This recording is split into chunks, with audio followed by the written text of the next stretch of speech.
নমস্কার, শান্ত টিভির পর্দায় আপনাদের সকলকে স্বাগত। সাথে আছি আমি দীপান্বিতা। চোখ রাখবো বিস্তারিত সংবাদে। গত 14 মার্চ শান্তন পত্রিকায় প্রকাশিত খবর, অনুপ্রবেশ রুখতে করা অভিবাসন আইন মোদী সরকারের। এই প্রসঙ্গে রেফারেন্স পিরিয়ডে জানতে চেয়েছেন বিধায়ক রঞ্জিত দেববর্মা। এ বিষয়ে মুখ্যমন্ত্রী পাল্টা বলেন, এ বিষয়ে কেন্দ্র সরকারের একটি প্রস্তাবিত বিল হয়েছে, কিন্তু এটা এখনো আইন হিসেবে পাশ হয়নি। তবে এই আইন পাশ হলে ত্রিপুরাতেও বলবৎ করা হবে। মুখ্যমন্ত্রী বলেন, ত্রিপুরার ক্ষেত্রে মূল বিষয় হলো অনুপ্রবেশ বন্ধ করা। ত্রিপুরার 3 দিকে বাংলাদেশ। যখনই কেউ বেআইনিভাবে ভারতে আসছে, তাদের বিরুদ্ধে ইন্ডিয়ান পাসপোর্ট অ্যাক্ট এবং ফরেনার অ্যাক্ট অনুযায়ী বেআইনি প্রবেশকারী বাংলাদেশিদের বিরুদ্ধে ব্যবস্থা নেওয়া হচ্ছে এবং বাজারের পথে সাথে যেভাবে দালাল যুক্ত রয়েছে তাদের বিরুদ্ধে বিভিন্ন ধারা অনুযায়ী মামলা নেওয়া হচ্ছে। 2022 সালে 112টি মামলা হয়েছে, 2023 সালে 333টি মামলা, 2024 সালে 327টি মামলা নেওয়া হয়েছে। ইন্ডিয়ান ফরেনার অ্যাক্ট এবং পাসপোর্ট অ্যাক্ট ধারা তাদের উপর লাগু করা হয়েছে। বিশেষ করে প্রশাসন অনুপ্রবেশকারীদের রুখতে নজর দিয়ে চলেছে বলে জানান মুখ্যমন্ত্রী। সংবাদ প্রকাশ হয়েছিল, সেটা অনুপ্রবেশ রুখতে করা অভিবাসন আইন মোদী সরকারের। এই বিষয়ে এখানে রেফারেন্স পিরিয়ডে সম্পর্কে জানতে চেয়েছে আমাদের মাননীয় বিধায়ক রঞ্জিত দেববর্মা। এটা কেন্দ্রীয় সরকারের একটা প্রস্তাবিত বিল হয়েছে, সংসদে এখনো সেটা আছে এবং এক রূপে কিন্তু এখনো পাশ হয়নি। কাজেই বিলটা যখন অ্যাক্ট হিসাবে পাশ হবে, তখন নিশ্চয়ই আমাদের ত্রিপুরাতেও সেই আইন আমরা বলবৎ করব এবং মেইন যে উদ্দেশ্য সেটা হচ্ছে অনুপ্রবেশ রোখার জন্য এবং অবৈধ যারা অনুপ্রবেশ করে তাদের বিরুদ্ধে ব্যবস্থা নেয়। এখন বর্তমানে আমরা কি করছি, এখনো ত্রিপুরাতে আমরা জানি পুরো ত্রিপুরার 3 দিকেই বাংলাদেশের সাথে আমাদের বর্ডার। তো সেখান থেকে ইন্ডিয়ান পাসপোর্ট অ্যাক্ট এবং ফরেন অ্যাক্ট, এই দুইটি আইন আমরা ব্যবহার করছি। এর মধ্যে যারা অবৈধ অনুপ্রবেশকারী বা সীমান্ত যারা টাউট আছে, যারা দালাল, তাদের বিরুদ্ধে বিভিন্ন আমরা মামলা করছি এবং এর মধ্যে আমার কাছে যা রিপোর্ট আছে, বিগত 2022 সনে 112টি মামলা, 2023 সনে 303টি মামলা, 2024 সনে 327টি, অর্থাৎ ইন্ডিয়ান পাসপোর্ট অ্যাক্ট এবং ফরেন অ্যাক্ট, সেই অ্যাক্ট অনুসারে তাদেরকে বিরুদ্ধে মামলা নেওয়া হয়েছে। সদ্য প্রয়াত প্রাক্তন বিধায়ক ঝুমু সরকারের শোক প্রস্তাব বিধানসভায় পাঠ করলেন ত্রিপুরা বিধানসভার অধ্যক্ষ বিশ্ববন্ধু সেন। বিশ্ববন্ধু সেন শোক প্রস্তাবে উল্লেখ করেন, প্রয়াত প্রাক্তন বিধায়ক ঝুমু সরকার লঙ্কাপুরে জন্মগ্রহণ করেছেন। 2006 সালে রাষ্ট্রবিজ্ঞানের স্নাতকোত্তরে বিএড পাস করেন তিনি। 2016 সালে বরজলা উপনির্বাচনে সিপিআইএম প্রার্থী হিসেবে ঝুমু সরকার জয়লাভ করেন। তারপর তিনি টেট পরীক্ষায় উত্তীর্ণ হয়ে শিক্ষকতা চাকুরিতে যোগদান করেছেন, কিন্তু সম্প্রতি তার অপ্রত্যাশিত মৃত্যু হয়। তার এই অপ্রত্যাশিত মৃত্যুই অত্যন্ত বেদনাদায়ক। মৃত্যুর সময় তিনি রেখে গেছেন মা, বাবা, স্ত্রী এবং পুত্র ও কন্যা। ত্রিপুরা বিধানসভা প্রয়াত ঝুমু সরকারের প্রতি শোক প্রকাশ করেন, পাশাপাশি তার পরিবারের প্রতি সমবেদনা জানাচ্ছে বলে শোক প্রস্তাব পাঠ করেন অধ্যক্ষ বিশ্ববন্ধু সেন। পরে ঝুমু সরকারের আত্মার চির শান্তির কামনায় 2 মিনিট নীরবতা পালন করা হয়। লঙ্কামুড়ার সর্বালঙ্গা এলাকায় জন্মগ্রহণ করেন। 2006 সালে রাষ্ট্রবিজ্ঞানে স্নাতকোত্তর এবং তার 2 বছরের মধ্যে বিএড পাস করেন তিনি। 2016 সালে বরজলা বিধানসভা উপনির্বাচনে সিপিআইএম প্রার্থী হিসেবে জয়লাভ করেন তিনি। পরে টেট পরীক্ষা পাস করে শিক্ষাগত কাজে যোগ দেন। আকস্মিক ও অপ্রত্যাশিত মৃত্যু বেদনাদায়ক। প্রয়াণকালে তিনি রেখে গিয়েছেন এক পুত্র, এক কন্যা, স্ত্রী, মা, বাবা এবং অসংখ্য শুভানন্দনকে। ত্রিপুরা বিধানসভা প্রয়াত ঝুমু সরকারের প্রতি গভীর শোক প্রকাশ করছেন এবং তার শোকসন্তপ্ত পরিবার, সহকর্মী, শুভানন্দের প্রতি গভীর সমবেদনা জানাচ্ছে। এখন আমি হাউসে উপস্থিত সকলকে প্রয়াত ঝুমু সরকারের আত্মার চিরশান্তির কামনায় শ্রদ্ধা জানিয়ে 2 মিনিট নীরবতা পালন করার জন্য 941 কোটি টাকা ব্যয় করতে পারেনি সরকার, এমনটাই বলে বিধানসভা অধিবেশনে শেষ দিন ট্রেজারি বেঞ্চকে আক্রমণ করলেন বিধায়ক গোপাল চন্দ্র রায়। তিনি বলেন, বেকারদের চাকুরি হয় না, রাস্তাঘাট হয় না, হাসপাতালে উন্নয়ন হয় না, ওষুধ কেনা যায় না, তাহলে কেন ব্যয় হবে অর্থ? বিধায়কের এমন আক্রমণাত্মক সুর শুনে পাল্টা অধ্যক্ষ বিশ্ববন্ধু সেন সাথে সাথে বললেন, টাইম শেষ, টাইম শেষ। উল্লেখ্য, উন্নয়ন এবং বেকারত্ব নিয়ে বিরোধী দলের চাপের মুখে আছে সরকার। সেটা এতদিন বিধানসভার বাইরে হলেও এবার চলতি বিধানসভায় সরকারের বারবার এ ধরনের প্রশ্নের মুখোমুখি হতে হয়েছে। 19 থেকে শুরু করে সম্পূর্ণ টাকা ব্যয় করতে পারে, এগুলি উঠিয়ে রেখে দেয়, নেক্সট ইয়ারে করে বা হয় না। এই বছরটা ওই বছর উনি স্বীকার করেছেন 941 কোটি টাকা উনি পরের বছর ব্যয় করেছেন। কিন্তু বক্তব্য হলো, যেখানে আমাদের টাকার অভাবে চাকরি হয় না, বেকার বাড়ছে, ব্যয় হয় না, রাস্তা হয় না, ঘাট হয় না, ওষুধ কেনা যায় না, হসপিটাল ডেভেলপমেন্ট হয় না, এডুকেশন শেষ, সেখানে ব্যয় হবে না কেন? টাইম শেষ, টাইম ফিনিশ। আমি কি হর ঘর জল না পৌঁছানোর কারণে মানুষের পানীয় জলের সমস্যা তীব্র থেকে তীব্রতর হচ্ছে, অথচ ময়দানে ঢাকঢোল পেটাচ্ছে সরকার। বিকাশ ত্রিপুরার নামে চলছে এক প্রকার ভাবে সরকারের রসিকতা। কমলপুর খোয়াই সড়কের শ্রীরামপুর নাকা পয়েন্টের সামনে মঙ্গলবার পানীয় জলের দাবিতে অবরোধে সামিল হয় গ্রামবাসী। এদিন সকালে শ্যামরাই ছড়া এডিসি ভিলেজের নন্দকুমার দেববর্মা পাড়ার মানুষ পানীয় জলের দাবিতে অবরোধে বসে। যদিও পথ অবরোধে 20 মিনিটের বেশি হয়নি, খবর পেয়ে মহকুমা পুলিশ আধিকারিকের নেতৃত্বে ছুটে যায় কমলপুর থানার পুলিশ। পুলিশের আশ্বাসে অবরোধ তুলে নেয় তারা। পুলিশ তাদের আশ্বস্ত করেন, জলের উৎস ঠিক না হওয়া পর্যন্ত গাড়ি দিয়ে জল দেওয়া হবে, তবে এলাকাবাসী এখন কুয়োর জল পান করছে।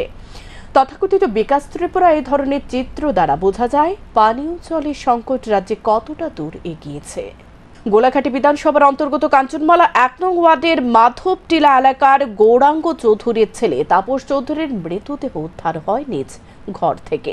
ঘটনাটি প্রথমে তার বাবা গৌরাঙ্গ চৌধুরী দেখতে পেয়ে চিৎকার শুরু করে। চিৎকার শুনে আশপাশের বাড়িঘরের লোকজন ছুটে আসে। তাপস চৌধুরীর ঝুলন্ত মৃতদেহ দেখতে পেয়ে ঘরে থাকা তার স্ত্রী ও কন্যা সহ পরিবারের সকলেই কান্নায় ভেঙে পড়েন। তার পরিবার সূত্রে জানা গেছে, তাপস চৌধুরী প্রায় মদমত্ত অবস্থায় থাকতেন। গত 10 থেকে 12 দিন ধরে সে খাওয়া দাওয়া ছেড়ে দিয়েছিল, তবে সোমবার সকাল থেকে সে বাড়িতে স্বাভাবিক অবস্থায় ছিল, কারোর সাথে বেশি কথাও বলেনি। অথচ রাতের বেলা তার ঝুলন্ত দেহ উদ্ধার হয়েছে। খবর পেয়ে আমতলী থানার পুলিশ ঘটনাস্থলে ছুটে এসে তাপস চৌধুরীর ঝুলন্ত মৃতদেহ উদ্ধার করে হাঁপানিয়া হাসপাতালের মর্গে নিয়ে যায়। জানা গেছে, মঙ্গলবার ময়না তদন্তের পর মৃতদেহ তার পরিবারের লোকজনদের হাতে তুলে দেওয়া হবে। এ ব্যাপারে আমতলী থানার পুলিশ একটি অস্বাভাবিক মৃত্যুর মামলা হাতে নিয়ে তদন্ত শুরু করেছে। খবর পাইছি ওইখানে মানবটিলাতে একটা হ্যাঙ্গিং হয়েছিল। এরপরে আমরা তৎক্ষণাৎ খবর পাইয়া আমরা এই এখন মানবটিলার ওই তাপস যে হ্যাঙ্গিং হয়েছিল এর বাড়িতে এখন আমরা উপস্থিত। ওটা কালকে আমরা ওটা পোস্টম্যাডাম হইব, আজকে তো রাত্রে পোস্টম্যাডাম হইতো না, কালকে আমরা পোস্টম্যাডাম করব। আচ্ছা, ঘরের ভিতরে আমরা তো দেখছিলাম ঘরের ভিতরে একটা ফ্যান আসলে সিলিং ফ্যান, এই সিলিং ফ্যানের দেওয়ার একটা সাদা মাফলা দিয়া হ্যাঙ্গিং করছে। নর্দমার দূষিত জল এসে পড়েছে মাতা ত্রিপুরা সুন্দরী মন্দিরের কল্যাণ সাগরে। কুম্ভ নিদ্রায় জেলা প্রশাসন। ত্রিপুরা সুন্দরী মন্দিরের পবিত্র কল্যাণ সাগরে এসে পড়েছে নর্দমার জল। বাইরে থেকে জল প্রবেশ করায় দিঘির জল দূষিত হচ্ছে। মাতা ত্রিপুরা সুন্দরী মন্দিরে পবিত্র হিসেবে গণ্য করা হয় এই কল্যাণ সাগরটি। রবিবার মহাকুম্ভের জল দেওয়া হয় এই কল্যাণ সাগরে। এই সাগরের পবিত্রতা রাজমালা থেকে শুরু করে বিভিন্ন সময় উঠে এসেছে। তবে হঠাৎ করে স্থানীয় কয়েকজন দেখতে পায় কল্যাণ সাগরে পবিত্র জলের মধ্যে মিশে যাচ্ছে দুর্গন্ধময় জল। অথচ এই কল্যাণ সাগরের জল পবিত্রতা এতটাই যে মানুষ জল বাড়িতে নিয়ে যায়। এমনকি দেবী ত্রিপুরা সুন্দরীকে এই পবিত্র জল দিয়ে স্নান করানো হয়। এখন দেখার বিষয়, অবৈজ্ঞানিকভাবে জল প্রবেশ করার বিষয়টি জেলা প্রশাসন কিভাবে আটকায়। দেখা যাচ্ছে, কল্যাণ সাগরের দুর্গন্ধময় জল প্রবেশ করার ফলে মাতাবাড়িতে থাকা কচ্ছপ এবং মাছগুলি ক্ষতি হওয়ার সম্ভাবনা থেকে যাচ্ছে। ওটা বাজে জল না, ওটা ওইদিকে একটা জলাশয় আছে, যেটা ওই সুখসাগর জল আছে না, ওটার সাথে কানেক্টেড আছে। ওটা ওখান দিয়ে আসে, যখন দিঘিতে জল বৃদ্ধি পায় তখন এটা দিয়ে বেরিয়ে যায়, আর যখন মানে ওটা থেকে আসে ওটার সাথে এটা কানেক্টেড। আচ্ছা, এখানেও তো দেখলাম দুনিয়ার আবর্জনা, যে হোটেলের যে আবর্জনা থাল গ্লাসগুলো এখানে নিচে পড়ে রয়েছে, যে জায়গা দিয়ে জল যাচ্ছে, সেটা কি দেখতে পাচ্ছ তোমরা? সেটা তো দেখলাম এখন দেখলাম আর কি। এর আগে কি বলবে মাতাবাড়ির স্থানীয় হিসেবে? স্থানীয় হিসেবে আমার যে কর্তৃপক্ষ আছে, যারা এটা পরিষ্কারের দায়িত্বে আছে, তাদের কাছে আমার নিবেদন থাকবে যে এটার জন্য শীঘ্রই পরিষ্কার করা হয়। মানে মূলত প্রাথমিকভাবে কি লাগছে এই জলগুলা পরিষ্কার জল যেগুলো যাচ্ছে, কারণ দিঘির জলটা কালো হয়ে যাচ্ছে, লাল হয়ে যাচ্ছে। না, ওটা তো যেটা আসছে ওটা নোংরা জল না, আমি যতটুকু জানি। মাতাবাড়ি বিধানসভা কেন্দ্রের বিধায়ক অভিষেক দেব রায় এ বিষয়ে অবগত হয়েছেন। এখন দেখার বিষয় তিনি প্রশাসনকে নিয়ে কি ব্যবস্থা গ্রহণ করেন। কিন্তু মাতাবাড়ির মন্দিরের এই কল্যাণ সাগর অত্যন্ত গুরুত্বপূর্ণ পবিত্র স্থান। প্রতিদিন দেশ বিদেশ থেকে বহু পর্যটক এসে মাতা ত্রিপুরা সুন্দরী মন্দিরে তারা কল্যাণ সাগর থেকে নিজেকে শুদ্ধ করে মন্দিরে পুজো দেয়। মন্দিরের চারদিকে শত শত বাড়িঘর রয়েছে, বহু ব্যবসায়ী। কিন্তু এমন একটি জনবহুল পবিত্র স্থানে এ ধরনের অপবিত্রতা কিভাবে ঘটে, সেটাও বড় প্রশ্নের মুখে। কল্যাণ সাগর দিয়ে শুধুই বার এই অভিযোগ ওঠেনি, আগেও বহুবার অভিযোগ উঠেছে, অথচ প্রশাসনের পক্ষ থেকে কোনো তৎপরতা লক্ষ্য করা যায়নি। কল্যাণ সাগরের চারপাশে বিশেষ নজরদারির ব্যবস্থা করা আগে থেকে জরুরি ছিল, কারণ এ পবিত্র স্থান যাতে কোনোভাবে অপবিত্র না হয়। কিন্তু এলাকার জনপ্রতিনিধি সহ প্রশাসনের খামখেয়ালিপনার কারণে এমন একটি পবিত্র স্থানকে অপবিত্র করার অপচেষ্টা করছে কিছু সুযোগ সন্ধানী লোক। তাদের বিরুদ্ধে কঠোর ব্যবস্থা গ্রহণ করারও দাবি উঠছে। শান্তন টিভি। মঙ্গলবার থেকে শুরু হয়েছে চৈত্র মেলা। রাজধানীর শকুন্তলা রোড, ওরিয়েন্ট চৌমুহনী এবং শিশু উদ্যানের মধ্যে চৈত্র মেলা বসেছে। বেশ জমজমাট বাজার। রোদে কখনো মাথা ঘামে ভিজবে, আবার কখনো বৃষ্টিতে, কিন্তু বাংলা নববর্ষে পরিবারের মুখে হাসি ফোটাতে প্রতি বছরের মতো এ বছরও ক্ষুদ্র ব্যবসায়ীরা দূর দূরান্ত থেকে এসে চৈত্র মেলায় অংশ নিয়েছেন। প্রতি বছর আগরতলা শহরের শকুন্তলা রোড, ওরিয়েন্ট চৌমুহনী এবং শিশু উদ্যানের মধ্যে চৈত্র মেলার আয়োজন করা হয়। এবছরও ব্যতিক্রমী নয়। মঙ্গলবার 1 এপ্রিল থেকে শুরু হয়েছে চৈত্র মেলা। ক্ষুদ্র ব্যবসায়ীরা এই ঐতিহ্যবাহী চৈত্র মেলায় অংশ নিয়ে পরিবারের মুখে দুবেলা ভাত তুলে দিতে চায়।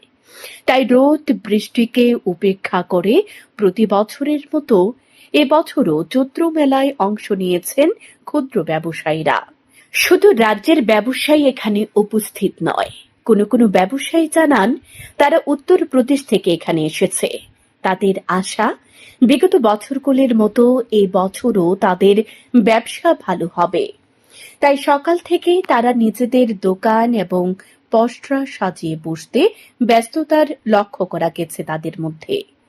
অস্থায়ীভাবে ছোট্ট দোকান তৈরি করে তারা আগামী 15 তারিখ পর্যন্ত ব্যবসা করতে বসেছেন। কেউ কেউ জানান তারা বিভিন্ন সরঞ্জাম নিয়ে এসেছেন, বাকিটা ভাগ্যের উপর ছেড়ে দিয়েছেন। আশা তো অনেক আছে দাদা, কিন্তু ভাগ্যে কি আছে না আছে বলতে পারছি না। কিসের দোকান দিচ্ছে? কিসের দোকান? বেডশিট, মশারি, বালিশের কাভার, কোল বালিশের কাভার, এগুলো ভ্যারাইটিস মাল।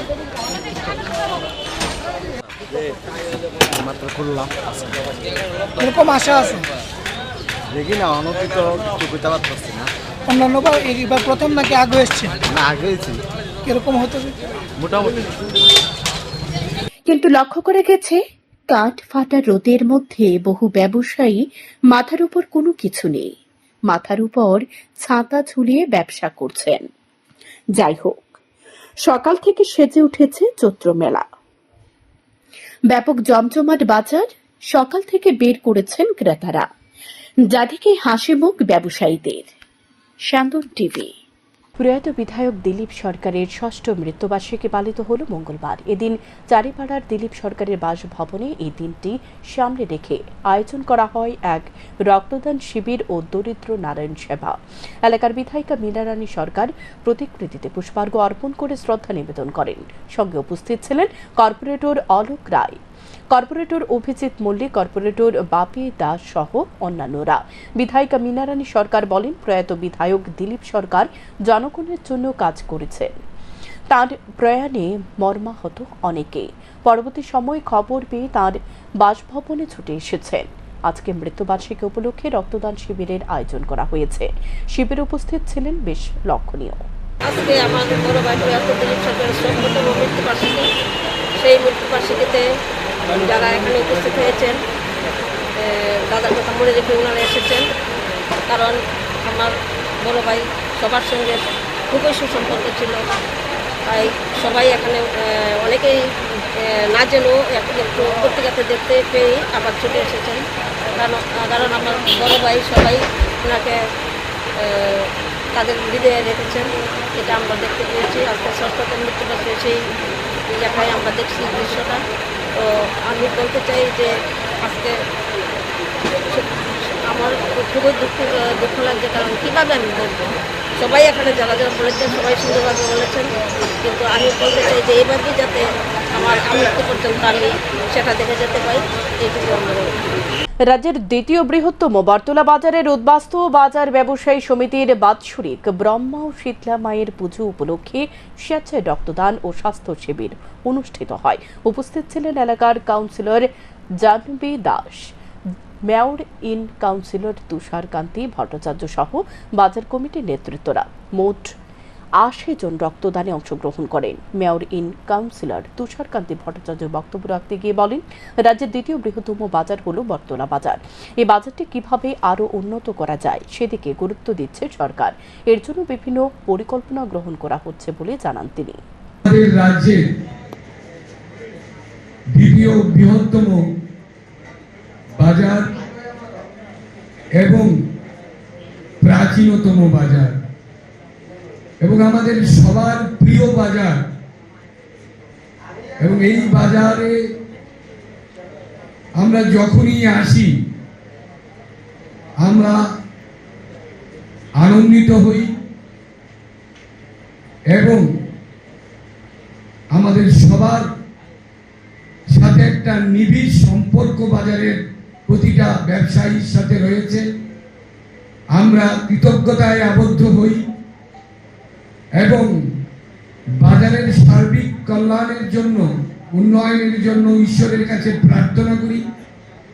আজও এই মা শীতলা এবং ভগবান ব্রহ্মার কাছে উনাদের শ্রীচরণে শতকোটি প্রণাম জানিয়ে আমরা প্রার্থনা করব যে এই বাজারের যাতে সার্বিক কল্যাণ হয়, এই বাজারের প্রতিটি যাতে জায়গায় ঈশ্বরের আশীর্বাদ বর্ষিত হয় এবং যাতে সুখ ও সমৃদ্ধিতে ওনারা লাভ করেন। এখনকার মতো সংবাদ এ পর্যন্তই। চোখ রাখুন শান্তন টিভির পর্দায়। নমস্কার।